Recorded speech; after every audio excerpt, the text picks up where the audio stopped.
আসসালামু আলাইকুম প্রিয় দেশবাসী এবং উপস্থিত সাংবাদিক ভাই বোনেরা এবং উপস্থিত জাতীয় নেতৃবৃন্দ, আপনারা আজকে দেখতে পাচ্ছেন স্পষ্টতই আমরা তিনটি রাজনৈতিক সংগঠন, জাতীয় নাগরিক পার্টি, এনসিপি, আমার বাংলাদেশ পার্টি, এবি পার্টি এবং রাষ্ট্র সংস্কার আন্দোলন, আমরা তিনটি রাজনৈতিক দলের পক্ষ থেকে আজকে এখানে উপস্থিত হয়েছি আমাদের একটি যৌথ উদ্যোগ ঘোষণার জন্য। এবং দীর্ঘদিন ধরেই আমরা এই একটা ঐক্য প্রক্রিয়ার ভিতরে ছিলাম। আমরা চেষ্টা করতেছিলাম যে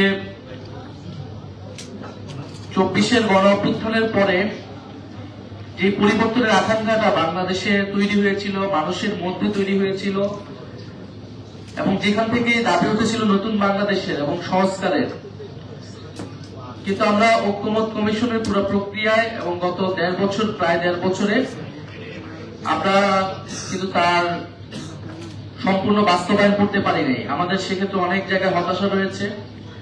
আমরা দেখেছি ঐক্যমত কমিশনে প্রত্যক্ষ এবং পরোক্ষভাবে নানান শক্তি নানাভাবে এই সংস্কারের বিরোধিতা করেছে এবং বাধাগ্রস্ত করার চেষ্টা করেছে। কিন্তু আমরা যারা সংস্কারের পক্ষে, পরিবর্তনের পক্ষে এবং গণ অভ্যুত্থানকে সফল করার জন্যই, তার আকাঙ্ক্ষাগুলোকে সফল করার জন্যই আন্তরিকভাবে কাজ করে এসেছে। এখন আমরা যারা আন্তরিকভাবে চাই, আমরা সেই রাজনৈতিক শক্তিগুলো ঐক্যবদ্ধ আজকে হয়েছি। আমাদের এই ঐক্য প্রক্রিয়া আজকে শুরু হয়েছে এবং এটা চলমান থাকবে। আমরা বাংলাদেশের মানুষকে আমরা আহ্বান করছি, বার্তা দিচ্ছি, যারা গণ অভ্যুত্থানের পক্ষে, সংস্কারের পক্ষের শক্তিগুলো আমরা ঐক্যবদ্ধ হচ্ছি। আমরা বাংলাদেশকে পুরাতন রাজনীতির পথে আর ফেরত যেতে দিব না। আমাদের একটা কমিটমেন্ট ছিল 5ই আগস্টের পরের বাংলাদেশ এবং আগের বাংলাদেশ এক হবে না। আমরা নানা আলামত দেখছি যে বাংলাদেশ হয়তো আগের মতোই হয়ে যাবে। আমরা সেই ধরনের হতাশা এবং ভীতি মানুষের ভিতরে দেখতে পাচ্ছি। আমরা সেই সাহসটা জানাতে আজকে এসেছি। আমরা আমাদের শক্তি সামর্থ্য দিয়ে বাংলাদেশের যে পরিবর্তনের যাত্রা শুরু হয়েছে সেই যাত্রার পথে থাকবো এবং যারা অন্যান্য রাজনৈতিক দল রয়েছে যারা এই পরিবর্তনের পক্ষে কাজ করতে চায়, আমরা তাদেরকে আহ্বান জানাবো এই ঐক্য প্রক্রিয়ায় যুক্ত হতে। এই ঐক্য প্রক্রিয়া চলমান থাকবে। আমরা তিনটি রাজনৈতিক সংগঠন সংস্কারকে সামনে রেখে, বাংলাদেশের জাতীয় মর্যাদা এবং অর্থনৈতিক মুক্তির প্রশ্নকে সামনে রেখে আমরা ঐক্যবদ্ধ হয়েছি। আমাদের এই যৌথ প্রক্রিয়া বা এই প্রক্রিয়াকে আমরা নাম দিয়েছি গণতান্ত্রিক সংস্কার জোট। আমরা গণতান্ত্রিক সংস্কার জোট বলছি এই কারণে যে বাংলাদেশে বিগত 16 বছর এই লড়াইটা কিন্তু হয়েছিল গণতন্ত্রের জন্য, গণতন্ত্র প্রতিষ্ঠার জন্য। সেই গণতন্ত্র প্রতিষ্ঠার জন্য সংস্কারের আলাপ খোলা ছিল। ফলে নির্বাচন কেবল ক্ষমতার পরিবর্তনের জন্য হবে না। এই নির্বাচনটাকে আমরা রাজনৈতিক নির্বাচনে পরিণত করতে চাই দেশ বদলের জন্য, সংস্কার প্রক্রিয়া বাস্তবায়নের জন্য এবং আমাদের অর্থনৈতিক মুক্তির যাত্রাকে অব্যাহত রাখার জন্য আমরা এই নির্বাচনে অংশগ্রহণ করতে চাই এবং আমরা সেটা ঐক্যবদ্ধভাবে অংশগ্রহণ করব নির্বাচন।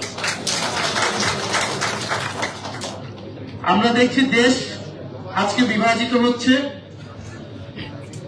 নানান প্রক্রিয়ায় দেশকে বিভাজিত করা হচ্ছে এবং যে সকল প্রশ্নগুলা এই মুহূর্তে বাংলাদেশে সবচেয়ে জরুরি ছিল আলোচনা করার, যে আমাদের গণতান্ত্রিক সংস্কার, আমাদের অর্থনৈতিক সংস্কার, আমরা দেখতে পাচ্ছি যে নানাভাবে সেই প্রশ্নগুলোকে ঢাকা দিয়ে অগুরুত্বপূর্ণ অনেকগুলো বিষয়কে গুরুত্বপূর্ণ করে তোলার চেষ্টা করা হচ্ছে এবং বিভিন্ন দলকে সিটের লোভ দেখিয়ে নানা জোটে নিয়ে যাওয়ার চেষ্টা করা হচ্ছে। আমরা এই সকল যে অফার বিভিন্ন দল থেকে আসছে, আমরা সেগুলোকে সাদরে প্রত্যাখ্যান করি এবং আমরা মনে করি যারা সংস্কারের পক্ষে, বাংলাদেশকে একটি সার্বভৌম এবং মর্যাদাবান রাষ্ট্র করার পক্ষে লড়াই আমরা এতদিন করেছি, আমরা ঐক্যবদ্ধ থাকবো। ফলে এই জোটটা কেবল নির্বাচনী জোট না, এই জোটটা মূলত রাজনৈতিক জোট। আমাদের যে রাজনৈতিক লক্ষ্যগুলোকে সামনে রেখে আমরা গণ অভ্যুত্থানে অংশ নিয়েছিলাম, গণ অভ্যুত্থানের মাধ্যমে ফ্যাসিবাদকে হটিয়েছিলাম, আমরা সেই লক্ষ্যগুলোকে সামনে রেখে আগাবো এবং সামনে যেহেতু নির্বাচন, এই নির্বাচন প্রক্রিয়াতেও আমরা ঐক্যবদ্ধ থাকবো।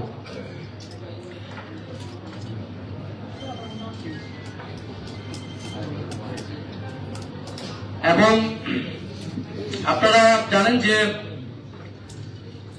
আমাদের এই জোট প্রক্রিয়া আরো কিছু সংগঠনের নাম আপনারা শুনেছেন, মিডিয়াতে এসেছিল, তাদের সাথে আলাপ আলোচনা চলমান রয়েছে। আমরা মনে করি আরো অনেকগুলো দলের সাথে আমাদের এবং আরো অনেকগুলো রাজনৈতিক শক্তির সাথে আমাদের আলোচনা চলমান রয়েছে। আমরা চাই যে জুলাইয়ের শক্তিগুলা যারা পরিবর্তনের পক্ষে আছে, যারা পুরাতন রাজনীতির পথে যেতে চায় না, তারা আমরা ঐক্যবদ্ধ থাকবো এবং এই নির্বাচনে আমরা একসাথে এক মার্কায় আমরা অংশগ্রহণ করবো, এই প্রত্যাশা আমরা রাখছি। আমরা কিছু উদ্বেগ আজকে এই সংবাদ সম্মেলন থেকে প্রকাশ করতে চাই। আপনারা দেখেছেন মিডিয়াতে, এটা সোশ্যাল মিডিয়াতে এটা এসেছে যে এবি পার্টির সাধারণ সম্পাদক ব্যারিস্টার ফুয়াদ ভাই, ওনাকে বরিশালে ওনার নির্বাচনী প্রচারণার সময় ওনাকে হেনস্থা করা হয়েছে, নির্বাচনী কাজে বাধা দেওয়া হয়েছে এবং লক্ষ্মীপুরেও আসম আব্দুর রব, ওনার যে নির্বাচনী আসন, সেখানেও ওনার স্ত্রী তানিয়া রবের যে নির্বাচনী প্রচারণা, সেখানে বাধা দেওয়ার চেষ্টা করা হয়েছে, অফিস ভাঙচুর হয়েছে। অর্থাৎ আমরা যেই প্রত্যাশা করেছিলাম যে একটা সুষ্ঠু নিরপেক্ষ নির্বাচন, যেখানে মানুষ স্বতঃস্ফূর্ত ভাবে ভোট দিবে এবং তার মত প্রকাশ করবে, আমাদের নির্বাচনী সংস্কৃতিতে যে আমরা দেখেছি যে ভোট কেন্দ্র দখল, জবরদস্তি এবং একটা আধিপত্যমূলক এবং ফ্যাসিবাদী আচরণ করা হয় রাজনৈতিক দলগুলোর পক্ষ থেকে, সেই আচরণ কিন্তু আমরা দেখতে পাচ্ছি যে শুরু হয়ে গিয়েছে। আমরা বলবো যে এই প্রক্রিয়ায় দেশ চালাতে গিয়ে, নির্বাচন করতে গিয়ে কিন্তু একটা দল এই দেশ থেকেই বিতাড়িত হয়েছে। ফলে যে অহংকার, যে আত্মহমিকা অন্য রাজনৈতিক শক্তির উপরে, ভিন্ন মতের উপরে এরকম দমন পীড়ন করে, তার বিরুদ্ধে গিয়ে কিন্তু গণঅভ্যুত্থান হয়েছিল এবং অহংকারের পতন হয়েছিল। ফলে এই বাংলাদেশে যদি কারো মনে করে যে আগামী নির্বাচনে গায়ের জোরে দখলদারিত্বের মাধ্যমে নির্বাচনে তারা ভোট আদায় করবে অথবা ধর্মের নামে মানুষকে প্রতারণা করে ভোট আদায় করবে, তারা উভয়ই পরাজিত হবে। আমরা মনে করি বাংলাদেশে যে তারুণ্যের শক্তি, পরিবর্তনের শক্তি উত্থান ঘটেছে, তারা জনগণ তাদের পক্ষে থাকবে।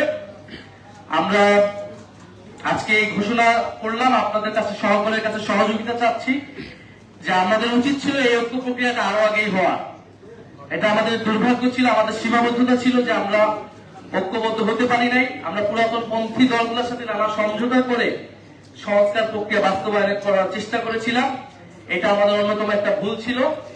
আমরা এখন খুবই পরিষ্কার ভাবে যারা সংস্কারের পক্ষে আন্তরিক, তাদেরকে নিয়ে আমরা আগাবো এবং পুরাতন পন্থী দলগুলোকে আমরা আহ্বান জানাবো যে আপনারা নিজেদের দলের অভ্যন্তরীণ সংস্কার আনুন, গণতন্ত্রের পথে আসুন এবং বাংলাদেশ যে পরিবর্তনের পথে আছে সেটার সাথে নিজেকে পরিবর্তন করুন। ইনশাআল্লাহ আমরা সামনের দিকে আগাতে পারবো। আজকে আমরা আমাদের বিস্তারিত যে কর্মসূচি, সেটি আমরা আজকে হয়তো বলবো না। আমরা আজকে আমাদের আনুষ্ঠানিক শুধু ঘোষণাটা শুধু দিলাম, আমরা জোট প্রক্রিয়াটা শুরু করলাম এবং এই প্রক্রিয়ার মধ্যে আরো দল যুক্ত হবে, আরো রাজনৈতিক শক্তি যুক্ত হবে। আমরা সকলে মিলে ইনশাআল্লাহ আমাদের যে গণ অভ্যুত্থানের আকাঙ্ক্ষা, সেটি বাস্তবায়নে সক্ষম হব, এই বলে আমি আমার বক্তব্য